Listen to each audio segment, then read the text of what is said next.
Welcome friends.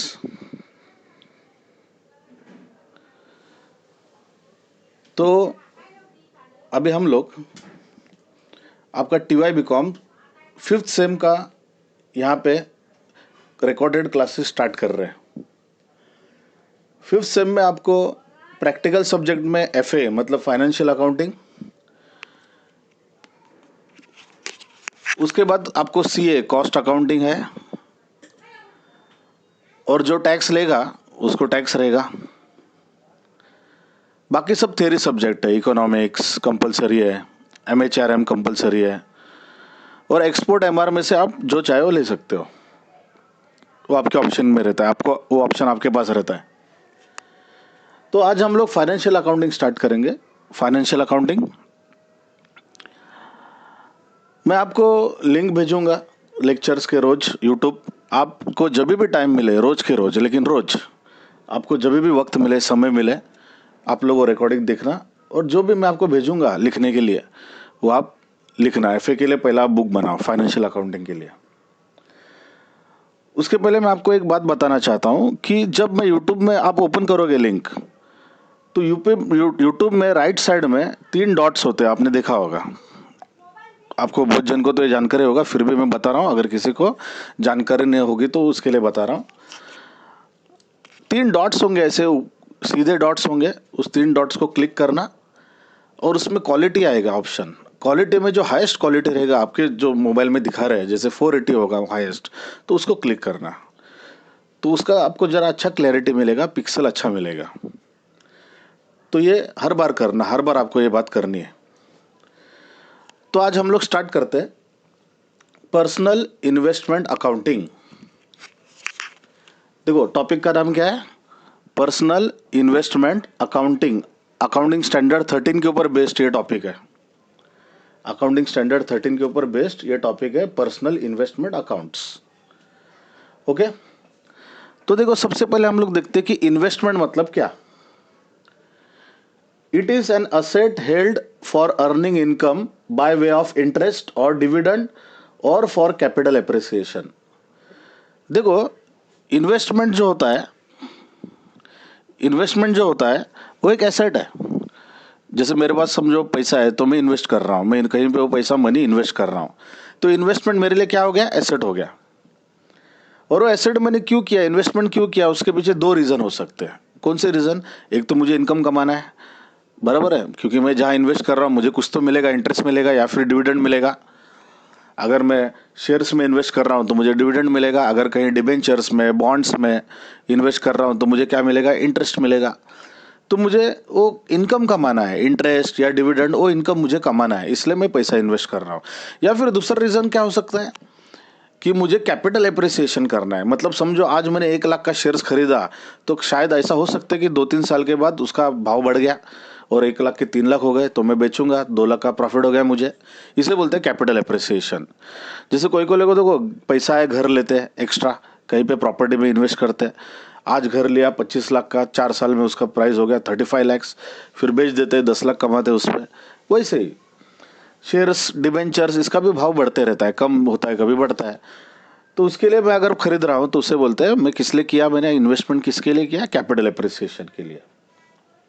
ठीक है, तो ये 2 रीजंस होते हैं इन्वेस्टमेंट करने के, एक तो इनकम कमाने के लिए या फिर कैपिटल एप्रिसिएशन के लिए।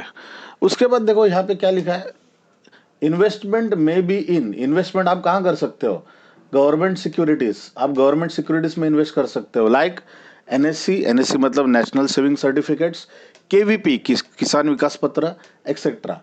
मतलब जो लोग ज़्यादा, जिसको रिस्क नहीं लेना है, जिसको ज़्यादा रिस्क लाइफ में नहीं लेना है, वो लोग गवर्नमेंट सिक्योरिटीज में पैसा इन्वेस्ट करते हैं। इससे क्या होता है, गवर्नमेंट सिक्योरिटी में अगर आप पैसा इन्वेस्ट करोगे तो क्या होगा, आपको इंटरेस्ट कम मिलेगा, रिटर्न्स कम मिलेंगे आपको, लेकिन सेफ्टी रहेगी उसमें। गवर्नमेंट है इसलिए सेफ्टी है, आपका पैसा डूबेगा नहीं, इतना उसमें गारंटी होता है। तो जो लोग ऐसा मेहनत का कमाई होता है, जिसका साल भर की आय, मतलब जिसका पूरी जिंदगी भर की कमाई होगी, वो इसमें ही पैसा इन्वेस्ट करेगा, गवर्नमेंट सिक्योरिटीज में, वो ज़्यादा रिस्क नहीं लेगा। कोई कोई लोग इन्वेस्टमेंट कहाँ पे करते हैं, डिबेंचर्स, बॉन्ड्स में। डिबेंचर बॉन्ड देखा जाए तो एक ही है, लेकिन जो कंपनी होती है वो लोग जो इशू करते हैं उसे डिबेंचर बोलते हैं। अगर बैंक ने इशू किया तो बॉन्ड बोलते हैं, जैसे IDBI bond, ICICI flexi bond. ठीक है, तो ये डिबेंचर बॉन्ड्स कौन कौन इशू करेगा? तो कंपनी, बैंक्स इशू करते हैं। तो उसमें भी आप कोई कोई लोग इन्वेस्ट करते हैं पैसा। शेयर्स है, कंपनी शेयर इशू करती है, तो इक्विटी शेयर्स हुआ, प्रेफरेंस शेयर्स हुआ, इसमें आप लोग इन्वेस्ट कर सकते हो। म्यूचुअल फंड में पैसा इन्वेस्ट कर सकते हो। म्यूचुअल फंड सही है, आजकल आप लोग ऐड देखते होंगे। कभी आगे किसी टॉपिक में आपको मैं समझा दूंगा, टाइम रहेगा अपने पास। म्यूचुअल फंड एक्चुअली क्या होता है वो भी समझा दूंगा। तो यूनिट्स ऑफ म्यूचुअल फंड, तो आपके पास इतने सारे ऑप्शंस है।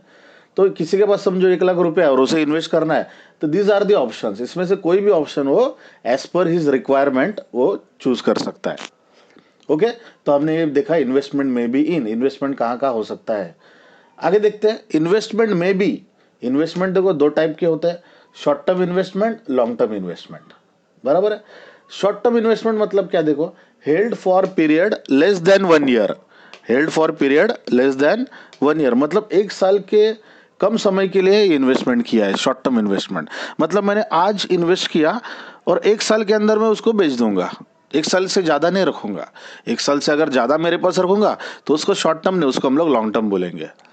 बराबर है। तो देखो क्या पे लिखा है, held for period less than 1 year मतलब आज मैंने समझो शेयर्स खरीदे और 3 महीने में बेच डाले, भाव बढ़ गया, बेच डाले मैंने, प्रॉफिट हो गया, या फिर पैसे की जरूरत है मुझे, बेच डाले मैंने। बराबर है। तो उसको बोलते हैं शॉर्ट टर्म इन्वेस्टमेंट। क्या लिखा है देखो आगे, परचेस्ड एंड सोल्ड मतलब परचेस कर किया और बेच दिया, ज्यादा समय तक मेरे पास वो इन्वेस्टमेंट मैंने नहीं रखा। तो ऐसे को क्या बोलते हैं, ऐसे ऐसे इन्वेस्टमेंट को क्या बोलते हैं? Short term investment. समझा? शॉर्ट टर्म मतलब कौन सा पीरियड देखने का आपको? 1 ईयर। लेस देन 1 ईयर रहेगा तो शॉर्ट टर्म, और 1 साल से ज्यादा समय तक वो इन्वेस्टमेंट आपके पास है तो उसको हम लोग शॉर्ट टर्म नहीं बोलेंगे, उसको हम लोग लॉन्ग टर्म बोलेंगे।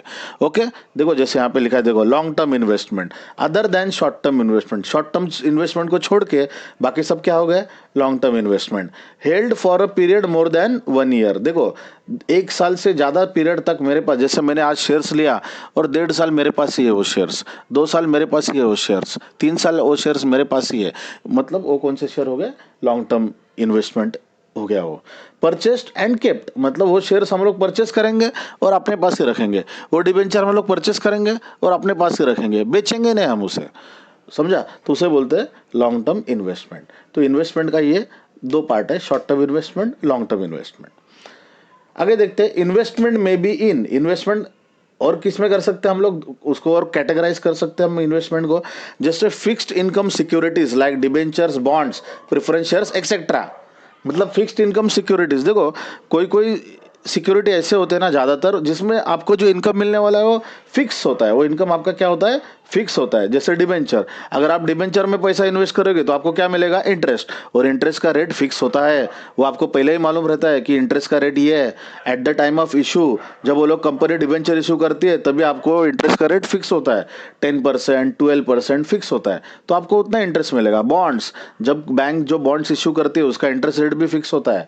प्रेफरेंस शेयर्स, प्रेफरेंस शेयर में आपको इंटरेस्ट नहीं मिलता, वैसे आपको डिविडेंड मिलता है, लेकिन वो डिविडेंड का रेट भी फिक्स होता है। आपने पढ़ा होगा देखो SYB.com में, 12% preference shares, 10% preference shares, 8% preference shares. वो 12%, 10%, 8% क्या होता है? वो डिविडेंड का रेट होता है, वो पहले से फिक्स होता है, उतना ही आपको मिलेगा, उससे कम नहीं मिलेगा, उससे ज्यादा नहीं मिलेगा। तो फिक्स्ड, इसे बोलते हैं फिक्स्ड इनकम सिक्योरिटीज, क्योंकि आपको जो इनकम मिलने वाला है, आपको जो रिटर्न मिलने वाला है कंपनी के पास से, वो फिक्स रहेगा हमेशा। उसके बाद देखो वेरिएबल इनकम सिक्योरिटीज। अभी वेरिएबल इनकम सिक्योरिटीज का मतलब क्या होता है? वेरिएबल इनकम सिक्योरिटीज मतलब आपको जो इनकम मिलने वाला है ना, वो कैसे मिलने वाला है? वेरिएबल। वेरिएबल मतलब जिसमें उतार चढ़ाव होता है, कभी कम मिलेगा, कभी ज्यादा मिलेगा, सेम नहीं मिलेगा, फिक्स नहीं मिलेगा। ऐसा इसका एक ही एग्जांपल है बहुत बड़ा, इक्विटी शेयर्स।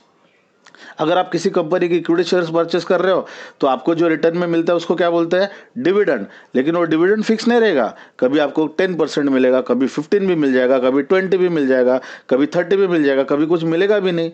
समझा? वो डिपेंड होता है कंपनी के प्रॉफिट पे, कंपनी की पॉलिसी पे डिपेंड होता है, वो कंपनी कौन सी पॉलिसी फॉलो करती है, कंपनी कितनी प्रॉफिटेबल है उसके ऊपर डिपेंड होता है। अगर कंपनी को बहुत ज़्यादा प्रॉफिट मिला तो आपको ज़्यादा डिविडेंड मिल जाएगा इक्विटी शेयर्स के ऊपर, और अगर कंपनी को कम प्रॉफिट हुआ तो आपको कम मिलेगा। अगर कंपनी को प्रॉफिट नहीं हुआ तो शायद कंपनी ना दे आपको उस साल। तो ये वेरिएबल इनकम सिक्योरिटीज में आता है। तो ये सब हम लोग बेसिक देख रहे हैं, आगे आपको ये सब इसका यूज होने वाला है जब हम लोग सम चालू करेंगे तब। अब देखो यहाँ पे यहाँ पे जरा ध्यान देना, यहाँ पे क्या लिखा है, इन्वेस्टमेंट अकाउंटिंग। देखो ये तो सब थ्योरी पार्ट था, और हमें इस टॉपिक में क्या करना है, हम थोड़ी थ्योरी, हम लोग तो अकाउंट कर रहे हैं, हमारा काम अकाउंटिंग करना है, एफए फाइनेंशियल अकाउंटिंग। तो अकाउंटिंग, इन्वेस्टमेंट अकाउंटिंग कैसे की जाती है? सबसे पहले देखो यहाँ पे दो पार्टी है, यहाँ पे दो पार्टी है, यहाँ पे दो कौन पार्टी है, एक तो इन्वेस्टर और इन्वेस्टी, बराबर है। दो पार्टी कौन है, इन्वेस्टर और जो इन्वेस्ट कर रहा है वो इन्वेस्टर, और जिस कंपनी में इन्वेस्ट कर रहा है that company is called investee. तो आपको कौन से कंपनी में इन्वेस्टमेंट अकाउंटिंग करना है, आपको कंपनी के लिए अकाउंटिंग करना है कि जो इन्वेस्टर है उसके लिए अकाउंटिंग करना है, ये बात बराबर से ध्यान में रखना। आपको जो अकाउंटिंग करना है ना, you have to do the accounting in the books of investor. ध्यान में रखना, कंपनी के बुक में अकाउंटिंग नहीं करना है आपको, it is done in the books of investor. जो इन्वेस्ट कर रहा है ना उसके बुक में आपको अकाउंटिंग करना है, ये बात ध्यान में रखना।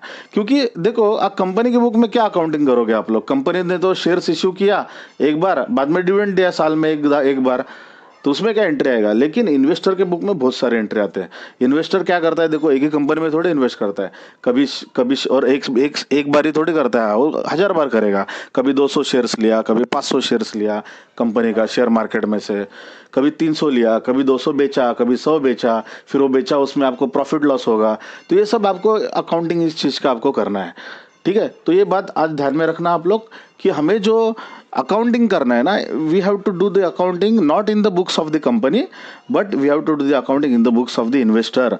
जो गुंतवणूकदार है, जो गुंतवणूक कर रहा है, जो इन्वेस्टमेंट कर रहा है, उस इंसान के या उस फर्म के बुक में आपको अकाउंटिंग करनी है, ठीक है। तो आज अब देखो हम लोग अभी स्टार्ट करेंगे अकाउंटिंग। यहाँ पे लिखा है देखो, it is done in respect of short term investor. ये बात भी ध्यान में रखना, ये जो अकाउंटिंग होती है ना वो किसके मतलब किसके बारे में कर रहे हैं हम लोग, शॉर्ट टर्म इन्वेस्टर के बारे में, ठीक है। देखो ध्यान देना, देखो शॉर्ट टर्म इन्वेस्टर मतलब क्या है, ध्यान से सुनो।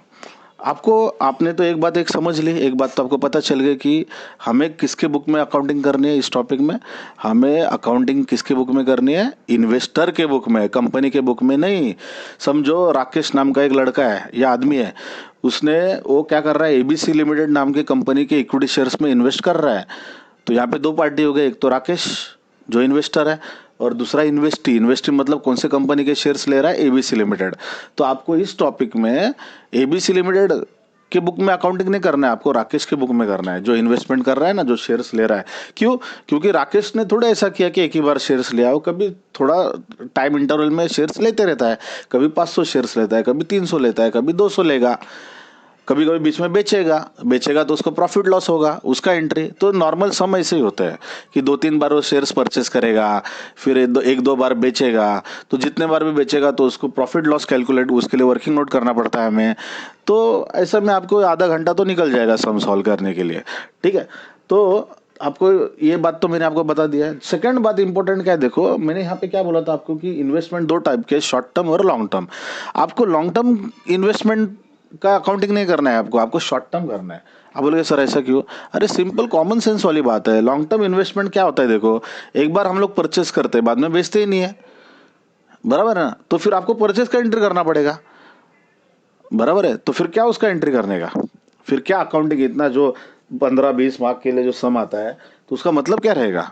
लॉन्ग टर्म इन्वेस्टमेंट क्या होता है, समझो मैंने किसी कंपनी का शेयर्स लिया लॉन्ग टर्म, तो मैं ले लूंगा, उसको बेचूंगा ही नहीं, वो मेरे पास ही रखूंगा। तो मैंने जब शेयर्स लिया उसका एंट्री आएगा, आगे का एंट्री आएगा ही नहीं, बराबर है। शॉर्ट टर्म में क्या होता है, ये चालू ही रहता है साल भर। ये शॉर्ट टर्म मतलब क्या, मैं लूंगा बेचूंगा, लूंगा बेचूंगा, लूंगा बेचूंगा। साल भर में मैंने 3-4 बार शेयर्स लिया, 2-3 बार बेचा, तो फिर आपके ट्रांजैक्शन बढ़ेंगे ना, फिर आपको एंट्री करना पड़ेगा, बेचूंगा उसका प्रॉफिट लॉस, अभी मैंने आपको बोला। तो आपको है ना जो अकाउंटिंग करने है ना, you have to do the accounting which types of investment, for which types of investment, short term. ध्यान में रखना, शॉर्ट टर्म इन्वेस्टमेंट का हमें अकाउंटिंग करना है, लॉन्ग टर्म का आपको नहीं पूछेंगे सवाल, क्वेश्चन ही नहीं आएगा, आपको शॉर्ट टर्म का ही आएगा।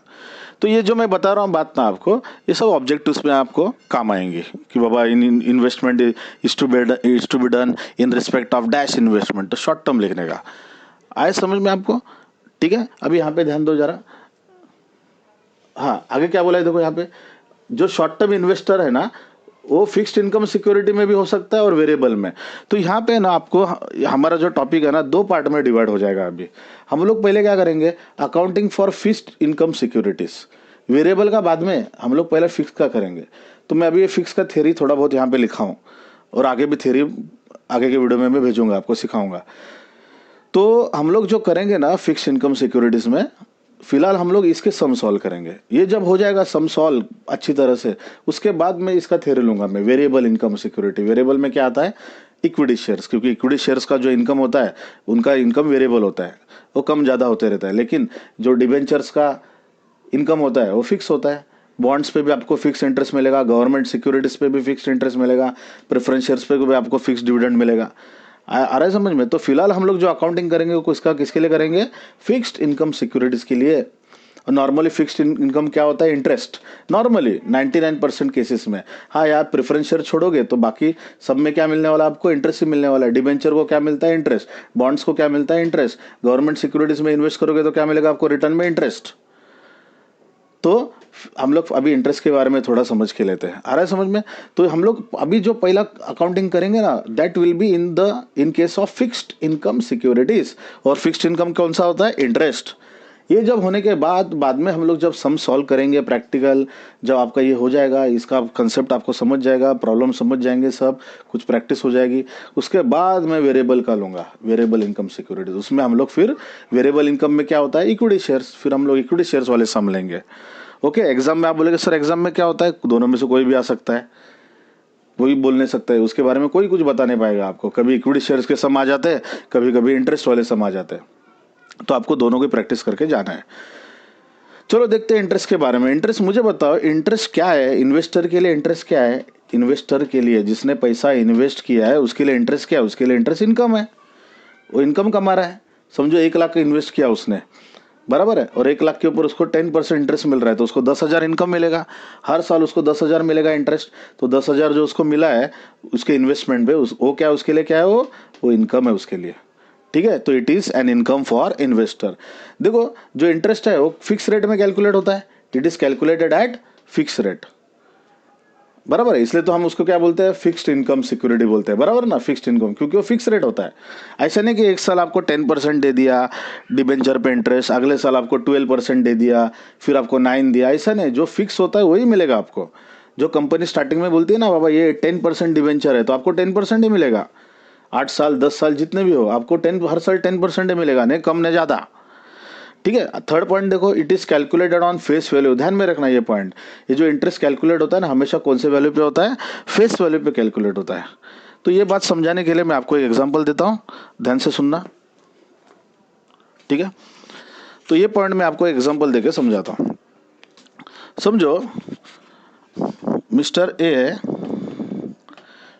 ए ने एबीसी लिमिटेड कंपनी के डिबेंचर्स परचेस किए। डिबेंचर्स कितने डिबेंचर परचेस किए, समझो 1000 डिबेंचर परचेस किए। और एक डिबेंचर का फेस वैल्यू कितना है, फेस वैल्यू 100 है। ठीक है, तो उसका टोटल फेस वैल्यू कितना हो गया, 1 लाख। ठीक है, टोटल फेस वैल्यू हो गया 1 लाख।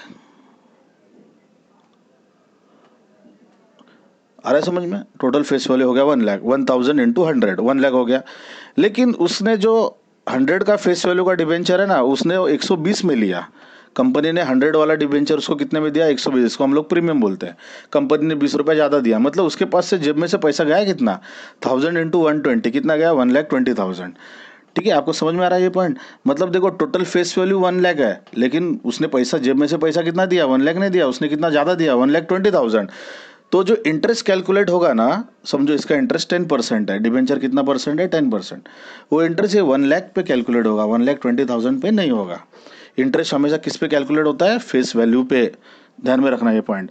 तो इस पॉइंट में ये बताया, it is calculated on face value. Interest हमेशा किस पे कैलकुलेट करने का, फेस वैल्यू पे। अभी देखो, कंपनी इंटरेस्ट देती है, वो क्वार्टरली भी दे सकती है, मतलब 3 महीने का, 3 महीने में, हाफ ईयरली मतलब 6 महीने का इंटरेस्ट भी दे सकती है, या साल में एक बार भी दे सकती है। अब ये कंपनी के पॉलिसी पे डिपेंड है। कोई कंपनी साल में एक ही बार इंटरेस्ट देती है एक साथ, कोई क्या करती है, हाफ ईयरली देते हैं, 6 महीने का देती है, कोई 3 महीने में इंटरेस्ट दे देता है। It is paid on fix date. देखो, इंटरेस्ट का डेट भी फिक्स होता है। कंपनी आपको पहले ही बोलेगी कि आपको इंटरेस्ट कब मिलेगा, 31 दिसंबर को, 30 जून को, या फिर आपको इंटरेस्ट कब मिलेगा, 31 मार्च को। वो डेट भी क्या रहता है, हमेशा फिक्स रहता है, वो डेट भी आपका फिक्स रहेगा। तो it is paid on fixed date, ध्यान में रखना, इंटरेस्ट फिक्स डेट में पे किया जाता है। आगे पॉइंट में क्या बोला है, interest is paid to the holder of investment on due date.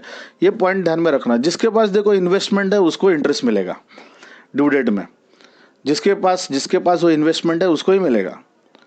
ठीक है, तो ये पॉइंट समझाने के लिए मैं आपको और एक एग्जांपल देता हूँ, ध्यान से सुनना। एक एग्जांपल देता हूँ, ध्यान से सुनना आप लोग।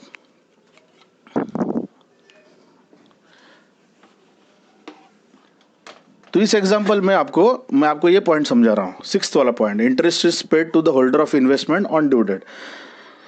समझो मिस्टर ए ये एक इन्वेस्टर है और मिस्टर बी ये दूसरा इन्वेस्टर, ये दोनों इन्वेस्टर है। मिस्टर ए के पास 1000 डिबेंचर थे, 1000 डिबेंचर थे किसी कंपनी के, समझो XYZ कंपनी के, XYZ लिमिटेड कंपनी के, इसके पास 1000 डिबेंचर थे।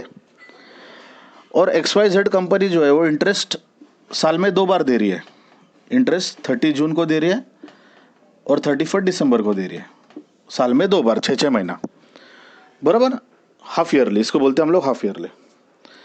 अभी 30 जून को इसने इंटरेस्ट ले लिया 1000 डिबेंचर, अभी इसके पास है तो यही लेगा। जुलाई हो गया, अगस्त हो गया, सितंबर हो गया। 1 अक्टूबर को ए ने क्या किया, ये डिबेंचर बी को बेच दिया। 1 अक्टूबर को ये डिबेंचर बी को बेच दिया, या समझो 1 सितंबर पकड़ो, चलो आपको अच्छी तरह से समझेगा। 1 सितंबर को ए ने क्या किया, ये जो 1000 डिबेंचर से ना बी को बेच दिया, तो अब ये किसके पास चला गया, बी के पास। मुझे बताओ इसको इंटरेस्ट कब मिला था, 30 जून को मिला था। जुलाई को मिला क्या, नहीं। अगस्त को मिला क्या, नहीं, बराबर है। सितंबर को तो इसको मिलेगा ही नहीं, क्योंकि सितंबर में इसके पास नहीं है, इसने 1 सितंबर को किसको दे दिया ये डिबेंचर्स, बी को। लेकिन जुलाई और अगस्त 2 महीना तो इसके पास ही था ना, ये समझ में आ रहा है कि नहीं। देखो जून में उसको इंटरेस्ट मिला, नो डाउट, लेकिन जुलाई अगस्त ये 2 महीना, जुलाई अगस्त 2 महीना ये डिबेंचर किसके पास था, मिस्टर ए के पास था, क्योंकि उसने 1 सितंबर को बेचा, तो जुलाई अगस्त में तो इसके पास ही था। फिर 1 सितंबर के बाद, मतलब सितंबर, अक्टूबर, नवंबर, दिसंबर, 4 महीना ये डिबेंचर इसके पास है, मिस्टर बी के पास। अब मुझे बताओ, कंपनी ने 30 जून को डिबेंचर दिया, उसके बाद कंपनी कब देगी, 31 दिसंबर को डिबेंचर इंटरेस्ट देगी, बराबर। 30 जून को तो मिला, इसको मिला, लेकिन 31 दिसंबर को इंटरेस्ट मिलेगा ना। तो अभी 31 दिसंबर को कंपनी इंटरेस्ट किसको देगी, मिस्टर बी को देगी, क्योंकि वो डिबेंचर किसके पास है, 31 दिसंबर को बी के पास है, तो बी को इंटरेस्ट मिलेगा। ये इस पॉइंट में बोला है, interest is paid to the holder of investment on due date. अभी दूसरा ड्यू डेट कब आया इंटरेस्ट का, 31 दिसंबर। तो 31 दिसंबर को किसके पास ये डिबेंचर है, बी के पास। देखो यहाँ पे बी के पास है, तो इंटरेस्ट किसको मिलेगा, बी को मिलेगा, समझा। ये पॉइंट में ये बोलेगा। आप बोलेगा सर ऐसा कितने महीने का मिलेगा, इसको 4 महीने का मिलेगा क्या, क्योंकि 4 महीना है, नहीं, इसको पूरे 6 महीने का मिलेगा। कंपनी का ये टेंशन नहीं, कंपनी इसको 2 महीने का देगी, इसको 4 महीने का देगी, ये लुकआउट, ये टेंशन, ये हेडेक कंपनी नहीं पालती। कंपनी को क्या करने का, कंपनी का हर एक का हिसाब रखेगी, कंपनी सीधा 6 महीने का इंटरेस्ट इसको दे डालेगी मिस्टर बी को। तो आप बोलेगे सर ये तो इसके ऊपर ये हो गया, इसका अन्याय हो गया इसके ऊपर, ये मिस्टर ए के ऊपर, क्योंकि इसको तो इसके पास 2 महीने था ना, जुलाई अगस्त को ये डिबेंचर इसके पास ही थे, तो इसको 2 महीने का इंटरेस्ट मिलना चाहिए था, इसको 4 महीने का, तो उसको क्यों मिला 6 महीने का, उसको ही 6 महीने का मिलेगा, क्योंकि उसके पास वो डिबेंचर है, तो 6 महीने का इंटरेस्ट उसको ही मिलेगा। हाँ, लेकिन अभी आगे का पॉइंट देखो, लेकिन जब ये डिबेंचर बेचेगा ना मिस्टर ए, कब बेचा उसने, 1 सितंबर को, किसको बेचा, मिस्टर बी को, तब वो 1000 डिबेंचर का पैसा तो लेगा उसके पास से, लेकिन 2 महीने का इंटरेस्ट भी ले डालेगा, तभी ले लेगा वो, at the time of sale, at the time of purchase. ये क्या बोलेगा मिस्टर ए को, देख भाई 1000 डिबेंचर इतना इसका पैसा हो रहा है, लेकिन 2 महीने का इंटरेस्ट भी मुझे चाहिए, क्यों, क्योंकि 2 महीना मेरे पास है डिबेंचर, तुझे जब मिलेगा तो कितने महीने का मिलेगा, 6 महीने का, तो तुझे तो वैसे भी मिलने वाला है ना वो तो मुझे अभी 2 महीने का इंटरेस्ट भी दे डाल। तो इसको इंटरेस्ट का पैसा ये पहले ही ले लेगा, जुलाई अगस्त 2 महीना इसके पास से डिबेंचर है, ये 2 महीने का इंटरेस्ट ये पहले उसके पास से ले लेगा, बराबर है। तो इसका क्या नुकसान हुआ, क्या नहीं, इसको तो वैसे भी 4 महीने का 6 महीने का मिलने ही वाला है। मतलब इसने मिस्टर बी ने 2 महीने का इंटरेस्ट जो इसको दिया उसको तो मिलने वाला है ना, इसको तो पूरा मिलेगा। देखो इसको जुलाई अगस्त पूरे 6 महीने का मिलेगा ना इसको, तो इसको तो आगे जाके वो मिलने ही वाला है। समझा इसमें? तो ये सब, ये जो टेंशन है, ये जो हेडेक है, वो कंपनी नहीं पालती, वो आपस में देख लो तुम लोग, तुम्हारा जो कुछ है वो कंपनी का एक ही रोल है, जिसके पास ड्यू डेट के दिन डिबेंचर है, इन्वेस्टमेंट है, उसको कंपनी इंटरेस्ट देगी। फिर उसके पास कितने महीने हुआ, पहले वाले के पास कितना महीने था, वो टेंशन कंपनी नहीं पालेगी, वो तुम लोग आपस में सेटल करो। तो ये लोग आपस में सेटल करते हैं, कब करते हैं, जब ये बेचेगा, बाद में नहीं, तभी ले लेगा वो। बाद में किसने देखा है? ये बोलेगा नहीं इंटरेस्ट मिलेगा तब दूंगा, नहीं नहीं नहीं, वो बाद में की बात कौन देखे, कौन कौन दिखने आएगा? तभी जब ये डिबेंचर बेचेगा ना, कभी बेचा इसने डिबेंचर 1 सितंबर, उस 1 सितंबर को ये डिबेंचर का तो पैसा लेगा 1000 डिबेंचर का, इंटरेस्ट 2 महीने का इंटरेस्ट भी तभी ले लेगा वो 20 से, मुझे अभी दे 2 महीने का इंटरेस्ट। अब बोलेगा सर 2 महीने का इंटरेस्ट तब कैसे मालूम पड़ेगा? अरे मालूम पड़ेगा ना, डिबेंचर इंटरेस्ट का रेट तो फिक्स होता है। तो फिक्स रेट 10% है, समझो 1000 डिबेंचर है, 100 फेस वैल्यू, तो 1 लाख के ऊपर 10% कितना होता है? 10,000। तो 10,000 पूरे 12 महीने का, तो 2 महीने का कितना है वो कैलकुलेट करके वो ले लेगा। आ रहा है समझ में? तो ये देखो, ये 7th पॉइंट में ये बात बताया, बायर हैज़ टू पे। यहाँ पे बायर कौन है? एग्जाम्पल में B. Buyer has to pay interest, buyer B को इंटरेस्ट पे करना पड़ेगा up to date of transaction. Transaction क्या हुआ? 1 सितंबर को हुआ, तो सितंबर तक 2 महीना हो गया, जुलाई अगस्त, क्योंकि उसके पहले 30 जून को इंटरेस्ट तो ये ले चुका है। तो अभी कौन, जून के बाद क्या आता है? जुलाई अगस्त, ये 2 महीने का इंटरेस्ट बायर को पे करना पड़ेगा। बी पे करेगा किसको? ए को। वही देखो यहाँ पे बोला है, buyer has to pay interest up to the date of transaction to the seller. Seller कौन है यहाँ पे? ए। तो ये जो बायर है ना, ये 2 महीने का इंटरेस्ट इसको सेलर को पे करेगा। डिबेंचर का तो पैसा करेगा ही, जो है वो मार्केट वैल्यू के हिसाब से। इंटरेस्ट का पैसा भी 2 महीने का पे करेगा eight the time of purchase. जब ये परचेज करेगा ना डिबेंचर, उस टाइम पे वो 2 महीने का इंटरेस्ट भी पे करेगा। आए समझ में? तो होप आपको ये सब पॉइंट समझा, ठीक है, मैं जो आपको समझा रहा हूँ।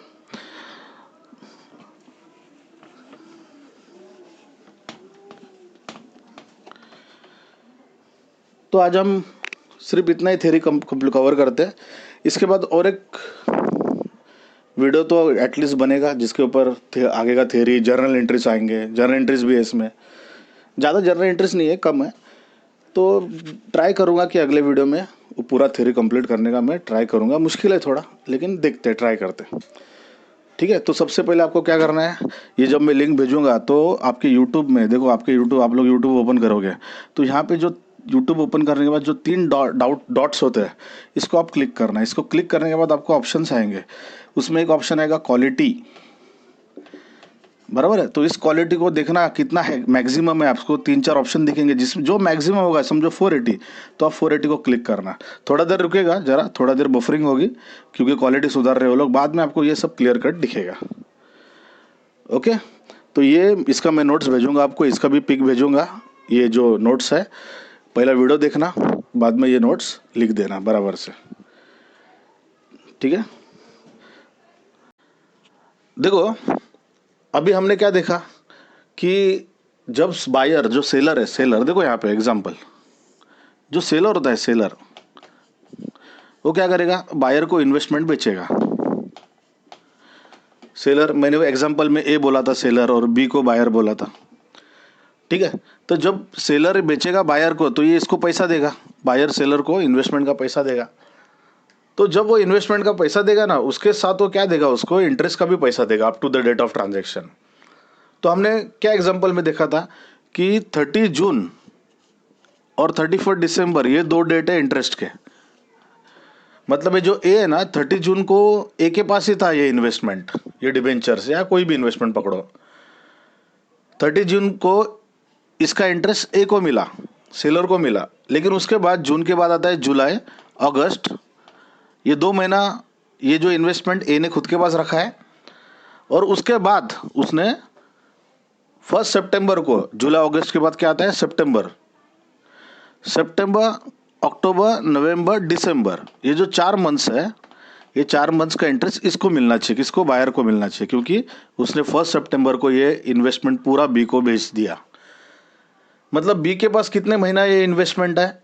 सितंबर को बेचा तो सितंबर, अक्टूबर, नवंबर, दिसंबर, तो 2 महीना इसके पास है, तो 2 महीने का इंटरेस्ट इसको मिलना चाहिए और 4 महीने का इंटरेस्ट इसको मिलना चाहिए। लेकिन मैंने कल क्या आपका मैंने बाद में क्या बोला था आपको कि रूल ऐसा है कि जिसके पास डेट, अभी देखो ये जो इंटरेस्ट का डेट है 31 दिसंबर, जिसके पास ये इन्वेस्टमेंट होगा उसको पूरा 6 महीने का इंटरेस्ट मिलेगा।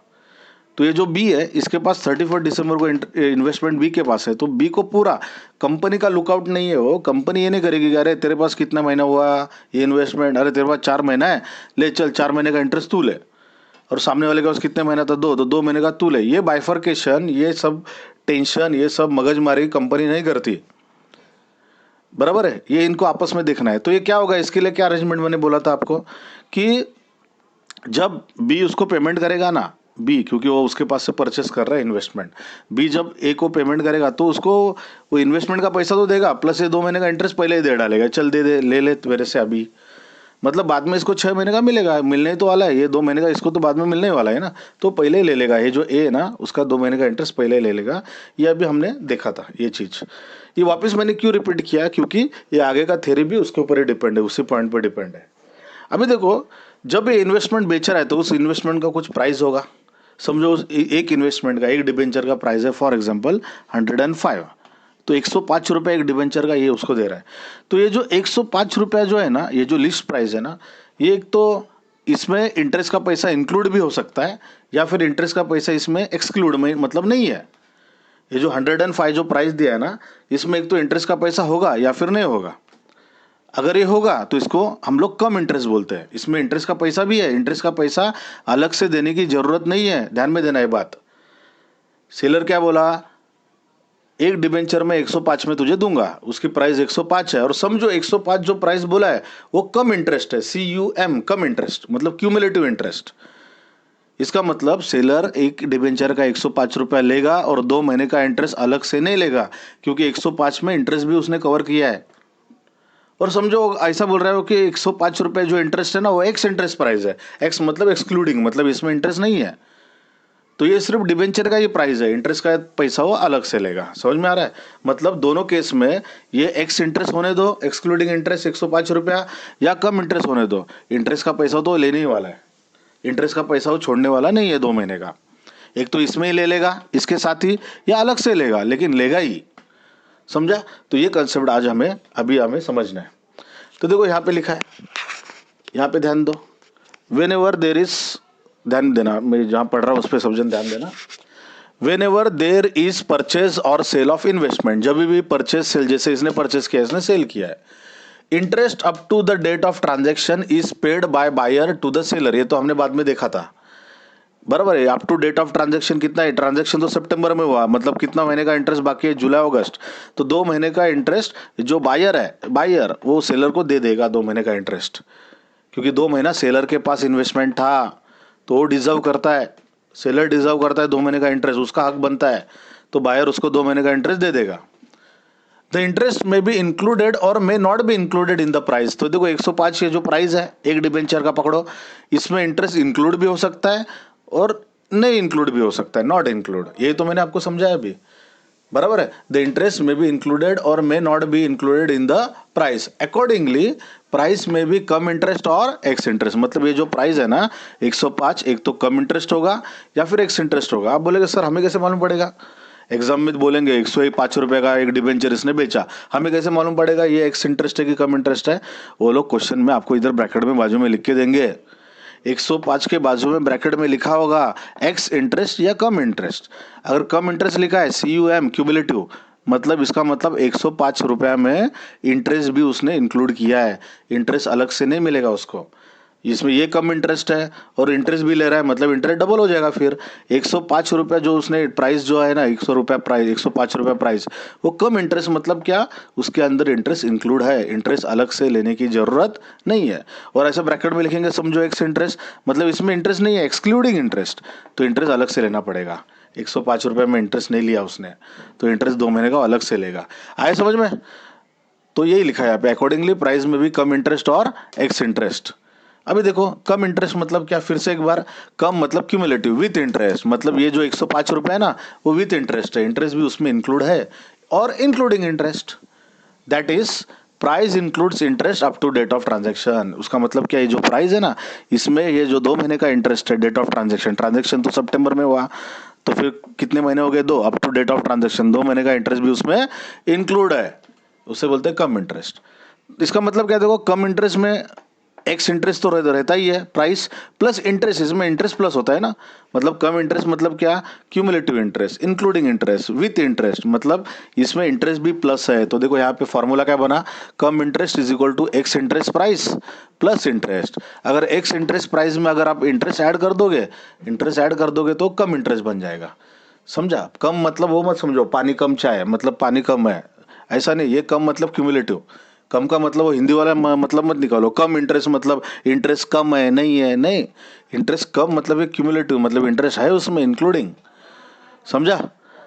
अभी देखो एक्स इंटरेस्ट मतलब क्या होगा बोलो फिर, विदाउट इंटरेस्ट। कम इंटरेस्ट मतलब विथ इंटरेस्ट, तो एक्स मतलब एक्सक्लूडिंग मतलब विदाउट, उसमें इंटरेस्ट नहीं है उस प्राइस में, एक्सक्लूडिंग इंटरेस्ट, बराबर है। मतलब 105 रुपये एक्स इंटरेस्ट है, मतलब इसमें 105 रुपये में इंटरेस्ट नहीं है, इंटरेस्ट अलग से लेगा वो 2 महीने का, इंटरेस्ट अलग से वो लेने, इंटरेस्ट तो दोनों लेगा दोनों सिचुएशन में, लेकिन इसमें एक्स इंटरेस्ट कम इंटरेस्ट में इसके अंदर इंटरेस्ट ले लेगा, और कम एक्स इंटरेस्ट मतलब इंटरेस्ट अलग से लेगा, तो विदाउट इंटरेस्ट और excluding interest, that is price does not include interest up to date of transaction.